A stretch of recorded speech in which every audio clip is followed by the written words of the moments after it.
ओम नमः शिवाय। आज हम आपको सुनाने जा रहे हैं महाशिव पुराण का श्रीरुद्र संहिता का द्वितीय खंड का चौथा अध्याय, जो है कामर्ति विवाह। नारद जी ने पूछा, हे ब्रह्मा जी, इसके पश्चात क्या हुआ?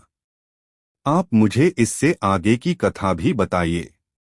भगवान काम और रति का विवाह हुआ या नहीं? आपके शाप का क्या हुआ? कृपया इसके बारे में भी मुझे सविस्तार बताइए। ब्रह्मा जी बोले, शिवजी के वहां से अंतर्धान हो जाने पर दक्ष ने काम से कहा, हे कामदेव, आपके ही समान गुणों वाली परम सुंदरी एवं सुशीला मेरी कन्या को तुम पत्नी के रूप में स्वीकार करो। मेरी पुत्री सर्वगुण संपन्न है तथा हर तरीके से आपके लिए सुयोग्य है। हे महातेजस्वी मनोभव, यह हमेशा तुम्हारे साथ रहेगी और तुम्हारी इच्छानुसार कार्य करेगी। यह कहकर दक्ष ने अपनी कन्या, जो उनके पसीने से उत्पन्न हुई थी, का नाम रति रख दिया। तत्पश्चात कामदेव और रति का विवाह सोल्लास संपन्न हुआ।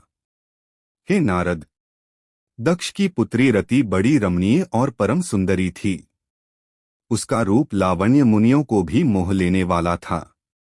रति से विवाह होने पर कामदेव अत्यंत प्रसन्न हुए। वे रति पर पूर्ण मोहित थे। उनके विवाह पर बहुत बड़ा उत्सव हुआ। प्रजापति दक्ष पुत्री के लिए सुयोग्य वर पाकर बहुत खुश थे। दक्ष कन्या देवी रति भी कामदेव को पाकर धन्य हो गई थी।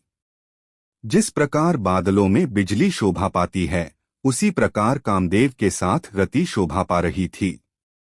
कामदेव ने रति को अपने हृदय सिंहासन में बैठाया तो रति भी कामदेव को पाकर उसी प्रकार प्रसन्न हुई, जिस प्रकार श्रीहरि को पाकर देवी लक्ष्मी।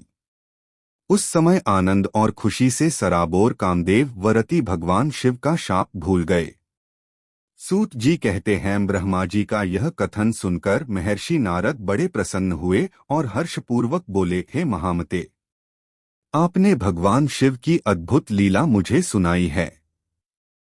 प्रभो, अब मुझे आप यह बताइए कि कामदेव और रति के विवाह के उपरांत सब देवताओं के अपने धाम चले जाने के बाद पितरों को उत्पन्न करने वाली ब्रह्म कुमारी संध्या कहाँ गई?